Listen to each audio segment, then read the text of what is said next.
Podcast Millennium. Con la persona que vamos a hablar a continuación, hace aproximadamente 8 años con la que no nos hablábamos. Yo he dicho algunas cosas de él, de las cuales me arrepiento. Supongo que él ha dicho cosas mías de las que creo se arrepiente. Y la verdad, yo he sido muy injusto con él. Lo quiero decir públicamente, y quiero decir públicamente lo que hace unos días, luego de las PASO, le dije a él personalmente. Tuvimos una larga charla personal, personal, pero quiero decir siempre periodística, periodística por mi lado, y como exfuncionario, importantísimo exfuncionario, y hombre de la política, de la economía, y fruto de esa charla, para mí, de las más sinceras y productivas que he tenido en estos 20 y pico años de carrera, acordamos que luego de las elecciones íbamos a tener esta charla que vamos a tener ahora. Se pueden decir muchas cosas del señor que vamos a entrevistar a continuación, pero quiero decir 3. La primera, en una Argentina que ya sabemos cómo es, puedo dar fe que estamos hablando de una persona absolutamente honesta, y mira que tuvo oportunidades como para no serlo. Y después, y esto es muy importante, intelectualmente honesto. Lo que dice hoy es lo mismo que decía hace un tiempo, obviamente de manera ayornada. Dicho esto, sin más, y decir también que el señor con el que vamos a hablar tiene un muy buen jefe de prensa, que es el que ha logrado este acercamiento. Bueno, está en línea aquí desde otro lado en FM Millennium el señor Guillermo Moreno, ex secretario de Comercio Interior. Está Lorena Toso con nosotros también. Guillermo, ¿cómo le va? Carlos Burgueño, que te lo saluda. ¿Qué tal, Burgueño? ¿Cómo estás? Un placer hablar contigo y bueno, gracias por la introducción. Nos hemos dicho cosas mutuamente, pero ya está, los dos hemos crecido y los dos entendemos cómo es el juego del acercamiento también, así que lo hemos conseguido a través de un amigo común y para mí es un placer enorme poder conversar contigo. Bueno, para mí también, ¿no? Y le digo por qué, y aquí vamos a la primera pregunta. La Argentina que viene es una Argentina que tiene que ser inclusiva, no exclusiva. Y todas las personas de bien que creen tener algo para aportar para poder salir de una crisis muy terminal, tienen que tener un lugar importante. Y creo que usted es una persona de esas.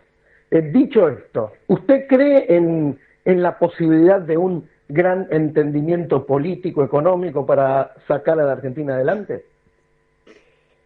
Lo creo, sí, creo que es necesario. Lo que pasa que en el medio el debate profundo termina siendo qué pone cada sector. Por ejemplo, es imprescindible llegar a un acuerdo con el Fondo Monetario Internacional. Y hay que llegar. Y no hay ninguna posibilidad de pensar que no se va a llegar a un acuerdo, ni planificar la Argentina pensando en un acuerdo con el Fondo Monetario. Bien, la segunda parte del debate es ¿y quién pone la plata? ¿La ponen los trabajadores porque van a consumir menos? Y entonces ahí vamos a tener el superávit comercial necesario para tener el excedente de dólares que nos permita pagar los intereses de la deuda pública y privada y que se registra en la cuenta corriente de la balanza de pagos, o la van a poner los sectores que tienen excedente económico y que cuando lo buscas solamente transitan por la pampa húmeda, en términos de propietarios de la tierra que en general viven de la producción que hacen terceros, porque la alquilan. Bueno, Este es un debate colosal, porque de un lado, si es mi propuesta, tenemos que sentar a la sociedad rural y nos tenemos que poner de acuerdo. Habíamos empezado a transitar ese camino. Está claro que no lo pueden poner los industriales si las empresas no les son rentables. No hablemos de los banqueros, porque ¿qué patrimonio pueden tener los banqueros como patrimonio neto propio? ¿No? Los depósitos. A veces se confunden en la política los depósitos que hace el público con que sea plata de los banqueros. Bueno, está bien, vamos a los accionistas de los bancos y ver si pueden colaborar, no hay ningún inconveniente. Pero cuando vas a la plata gruesa, vas a algunos miles de millones de dólares, sistemáticamente, porque no es que lo ponen una vez, sistemáticamente, bueno, cuando llegas a esos puntos del debate, es donde la cosa se pone ríspida. Y entonces yo estoy de acuerdo que hay que llegar a una conclusión conjunta y colectiva. Ahora, y estoy de acuerdo con que hay que pagarle al fondo, porque aparte es todo el mundo, digamos, ¿no? Esto es ridículo, es la Argentina contra el resto del mundo. Toda otra posibilidad es absolutamente ridícula. Ahora, avancemos y digamos quién pone la plata. Bueno, ahí se ha dado... Ahora, Guillermo, sobre ese punto, yo, si hay algo que recuerdo muy bien de su tiempo como secretario de Comercio Interior, es que usted no tenía ningún problema en tratar de frente a los empresarios más grandes del país, ¿no? Y a las empresas más grandes del país, y incluso de una manera dura, pero nunca los trató ni de delincuentes ni de los culpables de la crisis. Jamás, porque no lo son. ¿Cree que hoy tienen... Bueno, y entonces, ¿qué rol tienen? ¿No? Primero, ¿qué cree usted que piensa parte del gobierno de los grandes empresarios de la Argentina? Y después, ¿cuál es el rol de estos empresarios en este acuerdo político y económico que debería venir? Mire, ahí hay un debate muy profundo, donde algunos muchachos piensan que el debate de café es el mismo cuando tenés que firmar una resolución que cuando estás en el bar de la esquina. Mirá, los grandes empresarios industriales de la Argentina son imprescindibles en el esquema de conversación para llegar a los acuerdos de un modelo de desarrollo. Y yo siempre pongo el mismo ejemplo. ¿Cuántas fábricas de aluminio podemos tener en la Argentina? Podemos tener una. Ya se desarrolló, tiene dueño. Si alguien me dice que Kicillof puede fabricar aluminio mejor que Madanes, que es el dueño, bueno, es muy fácil. Se hace una audiencia, hasta pública, y Kicillof me demuestra que puede fabricar mejor aluminio que Madanes. Obviamente que no, ni se va a presentar Kicillof, porque no tiene ninguna posibilidad. La segunda sería, bueno, pero Madanes se lleva tanta plata todos los años, tanta plata, que la tonelada de aluminio en la Argentina, por la plata que se lleva Madanes, hace que no sea competitivo su precio. Y eso es muy fácil, te podés imaginar que lo sentamos a Madanes del otro lado y le decimos, a ver, ¿cuánto te llevas? Acá tenés el balance. Bueno, está bien, pero vos sabés cómo son los balances. Decime la verdad, y acá está la verdad. Bueno, muy bien. Y cuando vos desparramás lo que se lleva Madanes o Roca o el mismo Pagani, dueño de Arcos, sobre el tonelaje que vende, es absolutamente una cifra tan minúscula que, claro, cada que ve, sobre todo estoy hablando de acero, en aluminio no llegamos a millones de toneladas, pero no hace la diferencia. Entonces acá viene el rol de la actividad privada. ¿Qué es lo que yo discutía con Madanes? Mirá, Madanes, generemos las condiciones para que vos me hagas competitivo el aluminio aguas abajo. Y para hacer competitivo el aluminio aguas abajo, el Estado tiene mucho que hacer, por ejemplo, en términos energéticos. Por ejemplo, hoy en la asignación de dólares. Ahora, cuando el Estado tiene mucho que hacer, porque si no tenemos la energía suficiente, no tenemos aluminio.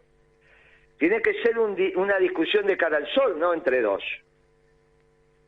Si yo sostengo, mire, en algún momento hay que armar una central nuclear y darle la energía al bar. Y al bar del otro lado, con esa inversión, porque no la puedo hacer al bar, una central nuclear, resolviendo los temas ecológicos, bla, bla, bla, bla, bla, y haciendo los debates que hay que hacer. Dice, bueno, mire, como contrapartida de esto, el aluminio va a tener estas características en la Argentina. Y entonces nosotros vamos a tener una materia prima para el conjunto de la población y del aparato productivo, que es como esto se hace y se conversa. Así lo hicieron los coreanos, que lo copiaron de Perón, así lo hicieron los norteamericanos, así lo hicieron los ingleses, los franceses, los italianos. Si no, ¿cómo se piensa que los italianos fabricaban submarinos a principios del siglo XX? ¿Porque son muy buenos nadadores?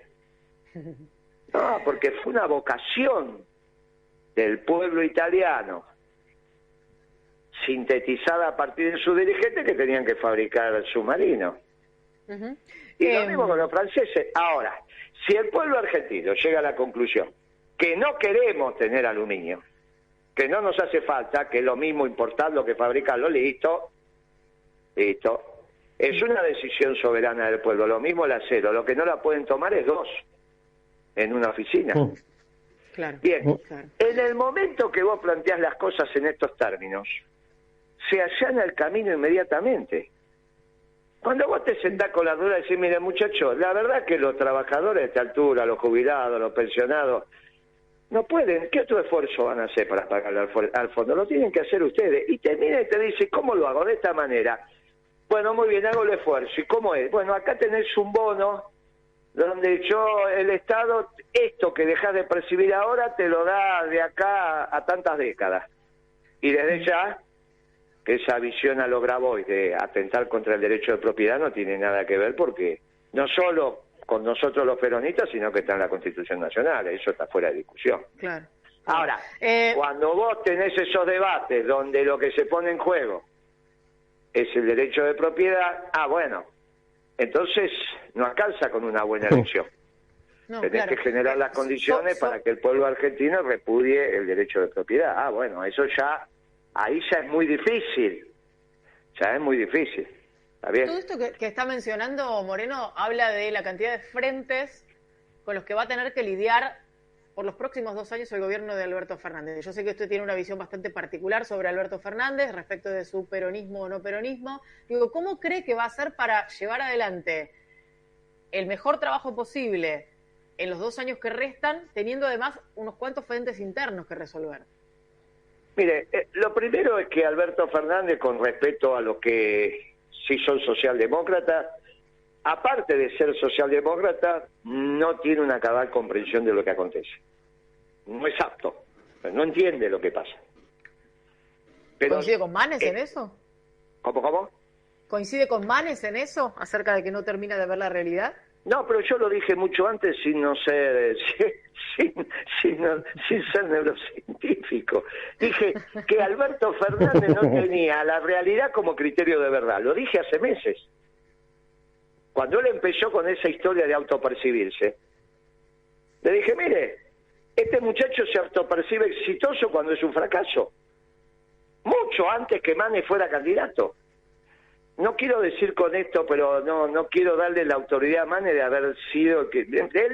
Yo soy economista, él tiene otra disciplina, pero es simplemente porque lo conozco a Alberto desde hace 30 años. Entonces, el problema que tenemos ahí es un problema de una envergadura notable, porque él no le podría haber permitido al ministro de Economía cambiar el orden de negociación de la deuda externa. Primero era con los multilaterales, primero con el mundo, después con los privados. Porque al que no le podés no pagar es a los privados, al mundo, a los privados vas a discutir. Ahora, es imposible un default con el Fondo Monetario, imposible. Por tanto, todo eso que están diciendo. Y entonces vos tendrías que arreglar primero cómo hace una empresa que está en convocatoria de acreedores. Primero negocia con los proveedores y después negocia con los bancos.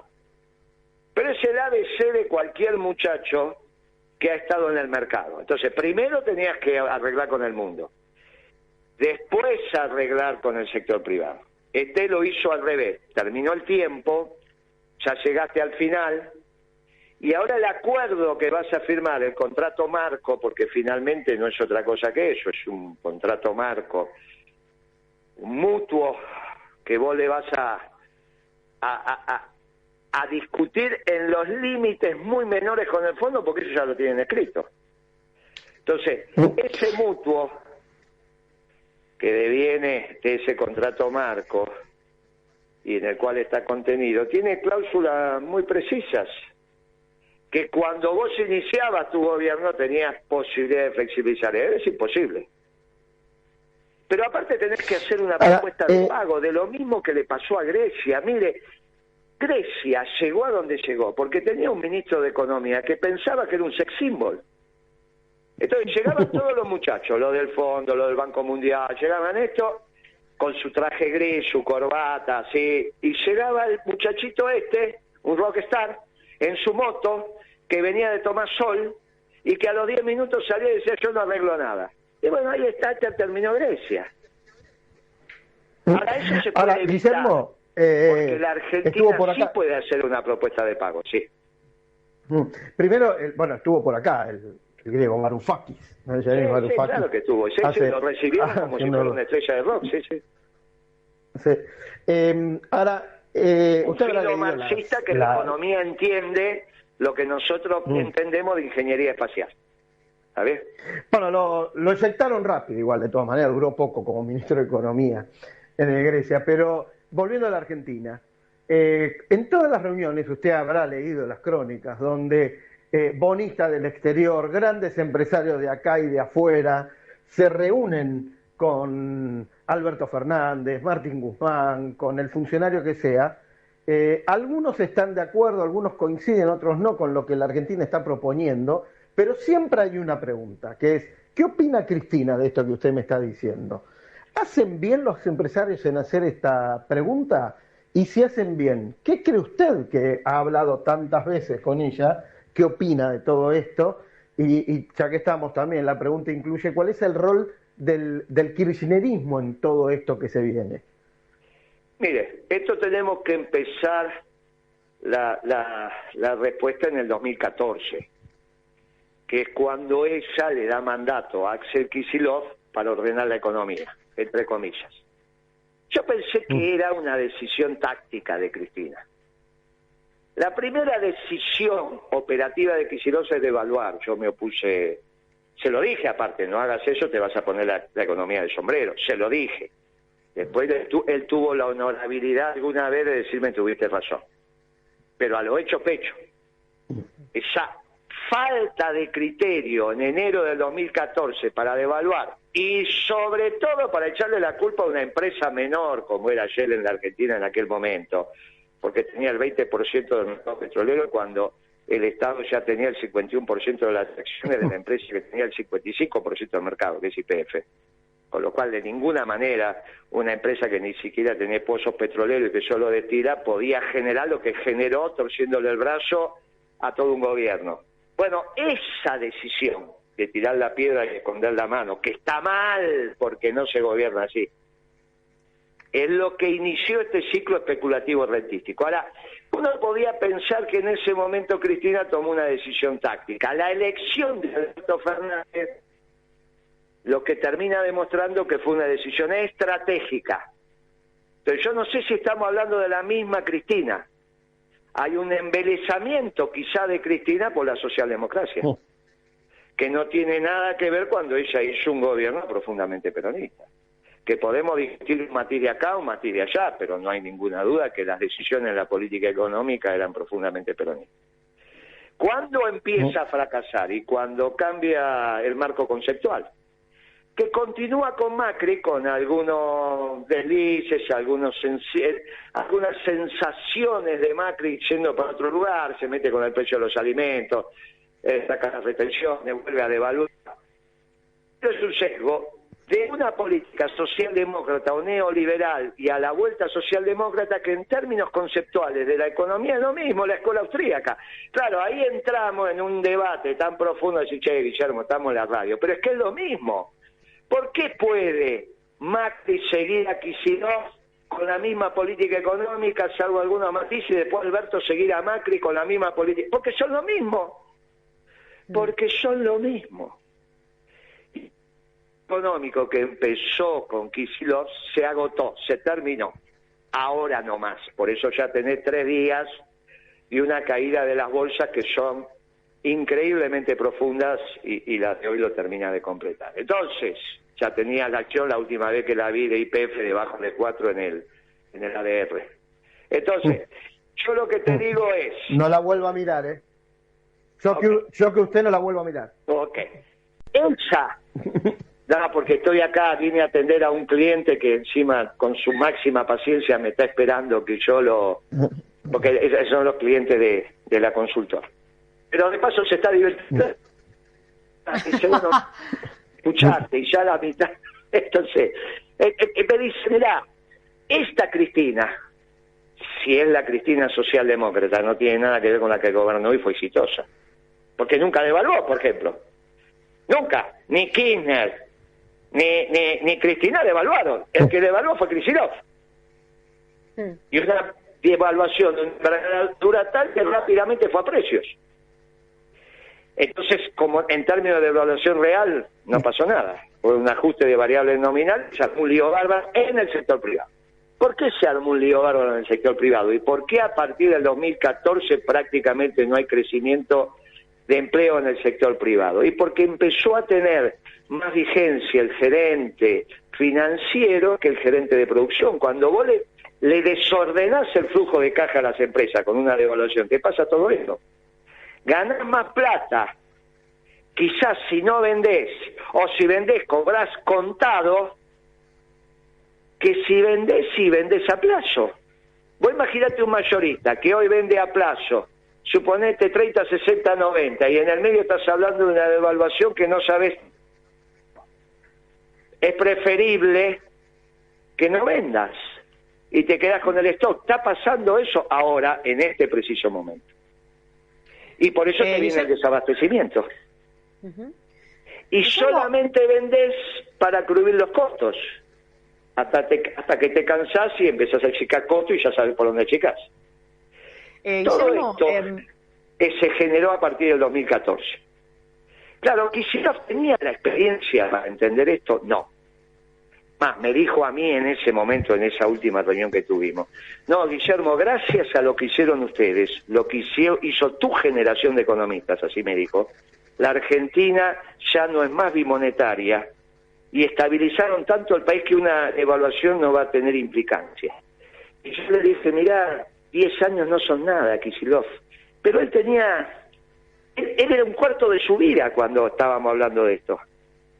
Y para mí ya no era un cuarto de mi vida, ya 10 años para mí no son nada, si el tango te dice 20. Y lo mismo le pasa a Guzmán.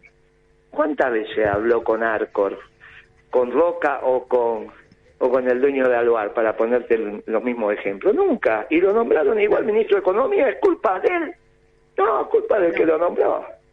Claro. Culpa del que lo nombró. Usted me está mencionando a Kicillof y obviamente vamos siguiendo ese recorrido. Y yo me pregunto, en ese recorrido de personas de la nueva generación, muy cercanas a la presidenta y demás, en este caso mucho más cercana todavía porque me refiero a su hijo Máximo, ¿cuál es el rol que puede tener un joven como Máximo Kirchner, un diputado como Máximo Kirchner, en el futuro de un posible gobierno y demás? Digo, pensaba mientras usted hablaba que en algún momento hizo una especie de elaboración teórica acerca de la poca necesidad de las matemáticas para llevar adelante cuestiones de la economía, que llamó la atención, ¿no? Como declaración. Digo, ¿cómo lo ve a Máximo Kirchner? Mire, se tiene que formar. Yo se lo digo casi que puedo ser su padre. Yo tengo hijo de 44 años, él calculo que tendrá 47, 48, no sé cuánto tendrá, pero debe estar por ahí.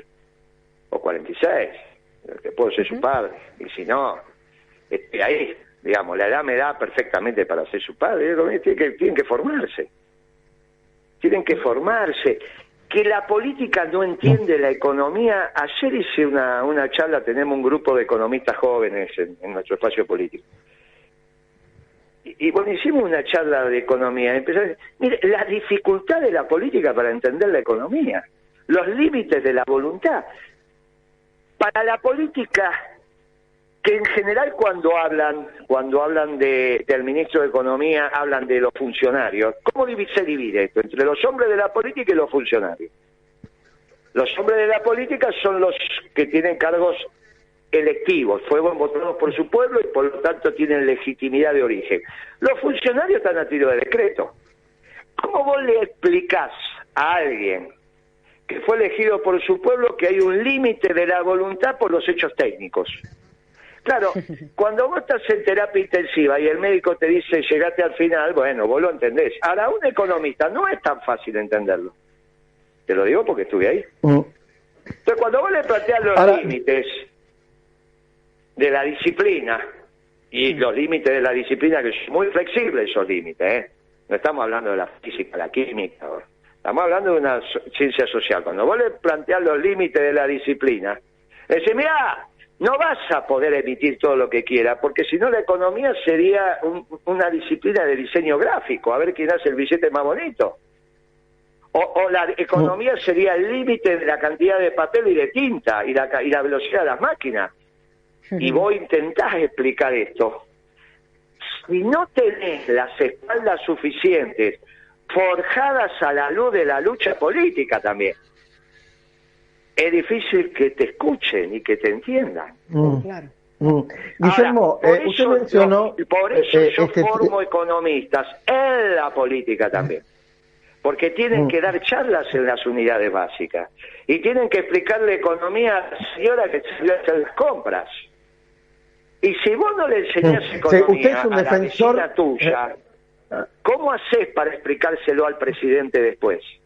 Porque en general no tienen un dominio de la disciplina.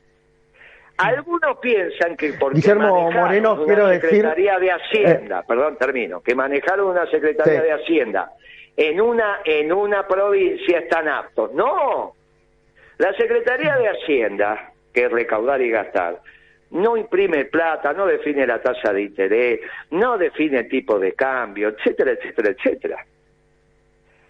Por eso quiero decir, Guillermo Moreno es un defensor de la economía política, de la disciplina de la economía política, la más importante de todas.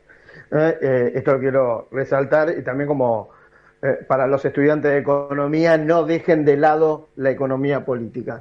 Ahora, Guillermo, una consulta puntualmente. Usted mencionó el tema de lo devaluadas que están las acciones de las empresas argentinas, y ha sido una muy mala semana para los bonos emitidos. Reestructuración de la deuda, tienen precios de default. Bromeábamos esta semana, entre comillas, bromeábamos con que no tienen demanda ni de fondos buitres. ¿Esto hay que tomarlo como algo coyuntural o está mostrando algo grave de la economía argentina?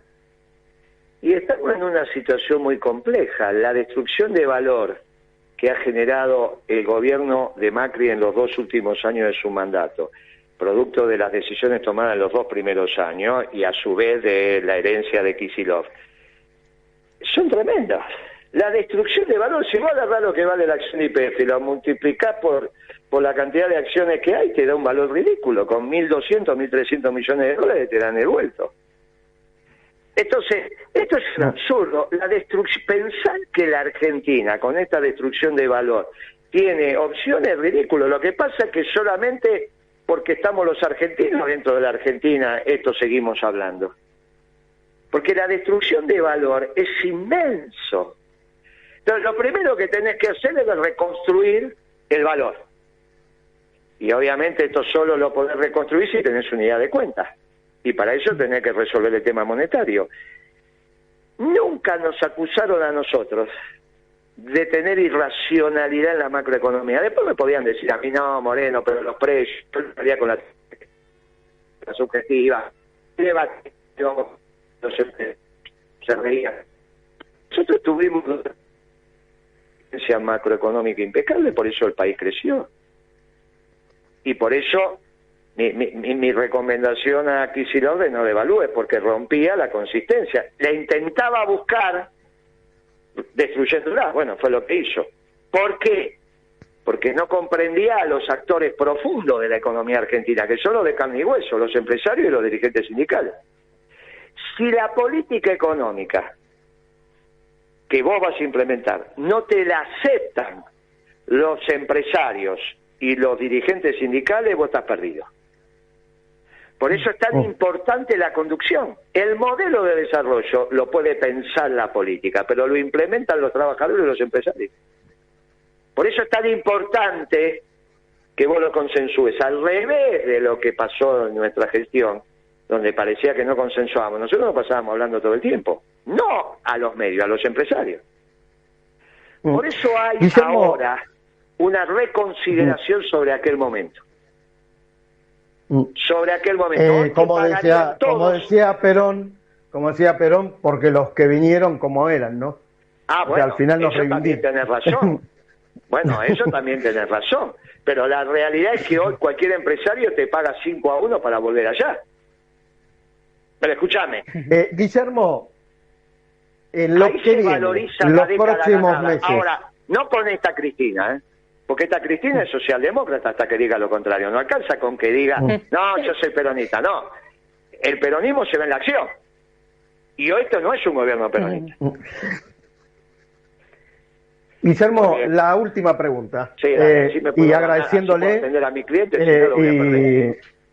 Y agradeciéndole a su cliente, y le decimos, si nos está escuchando, que tiene el mejor consultor para la economía real que hay en la Argentina, así que no lo pierda y que se siga divirtiendo con esta entrevista. La última, no sé si vio un off the record, réteme si es así, pero en la charla que tuvimos usted mencionó que si hay una crisis, la crisis puede ser muy corta y que lo que viene va a ser mucho mejor. Es exacto. Primero, nosotros estamos en una situación de supercrisis. Los clientes míos, aparte de mi negocio personal, están preparados para esto, lo fuimos preparando en los últimos meses para aguantar el temporal. Pero después te tienen que venir 20 años de crecimiento sostenido. O sea, ahora es aguantar el temporal, que va a ser muy duro. Esto no es el 2001, esto es muy complicado. Ahora, pasado eso, te vienen 20 años. Mirá, yo voy a hacer ahora un artículo sobre los ingleses, porque yo creo que la clase dirigente inglesa está de vuelta en el mundo, ¿no? Lo cual para nosotros es un problema por Malvinas. Siempre es preferible tener en Malvinas una potencia retirada y no una potencia ascendente. Pero lo que hay que reconocer es que no hay ninguna posibilidad de que te devuelvan las Malvinas si nosotros no tenemos un ingreso per cápita entre 25 y 30 mil dólares anuales, el per cápita. Y para eso tenés que crecer a tasa china durante muchos lustros. Y eso tenés que empezar después de resuelta la supercrisis. Ahora, cuando vos salgas de la supercrisis, y aquí vamos terminando como vos me sugeriste, Cristina tiene que tomar buenas decisiones, y yo se la aconsejo. Mira, se equivocó en el 14, en el 15, en el 17 y en el 19. Que no se equivoque hoy, porque si se equivoca hoy, toda crisis y supercrisis necesita ser catalizada, buscando también al esquema de salida un chivo expiatorio. Eso también los ingleses, cuando construyeron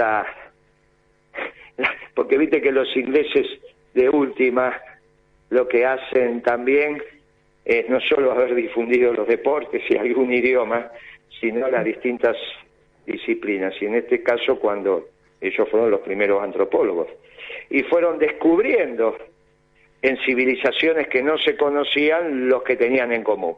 Por ejemplo, que los padres no pueden tener sexo con sus hijos. ¿Está bien? Pues bien. Pero también descubrieron lo de los chivos expiatorios en las grandes crisis. Bien, y hoy Cristina tiene todos los boletos comprados para eso. Y entonces yo le digo, Guillermo Moreno, con todo respeto, mírese en el espejo de Alan García. Porque hay un Alan García muy popular y un Alan García que fue repudiado por su pueblo. Bueno, cuidado con esto, ¿eh? Cuidado. Guillermo, obviamente esta es la primera de muchas charlas que vamos a tener aquí en Desde Otro Lado en este programa y en privado también, ¿por qué no? Y bueno, eventualmente algún día estará en el piso y recordaremos algunas de las cuestiones de su gestión que son dignas de contarle a la gente, porque usted sabe, y lo hemos hablado, hay mucho mito sobre usted como secretario del Interior y vale la pena hablar de eso también. Pero fundamentalmente lo que le decía al comienzo de la entrevista, en la Argentina que viene usted tiene un lugar, usted tiene un rol, así que va a tener que asumirlo, quiera o no. Le agradezco. Bueno, habíamos acordado para cerrar la entrevista y como último gesto, como último apretón de manos, siempre los viernes aquí en Desde Otro Lado es día de música en vivo, arriba, para comenzar el fin de semana, y hoy la música la elegirá usted, díganos. Sabes que esto siempre se dividió, viste que en Avellaneda estamos divididos entre los celestes y blancos y los rojos y así, y siempre estábamos los ricoteros y los de Soda Stereo. Obviamente en este caso a mí me ubicás en los ricoteros, así que poneme algo de los redonditos de ricota. Algo de los redondos, muy bien. Kikiki, por ejemplo. Dale, y empezamos el viernes, que vos sabés que los viernes para nosotros los peronistas es muy especial. Porque empieza a circular la sangre hasta ahora. Claro que sí. Te mando un beso y gracias por el llamado. Enorme y saludo a su cliente. Dale, saludos. Gracias por haberlo esperado. A mi cliente también. Hasta luego. Abrazo enorme. Hasta luego. Abrazo enorme. Hasta luego. Abrazo enorme. Hasta luego. Abrazo enorme.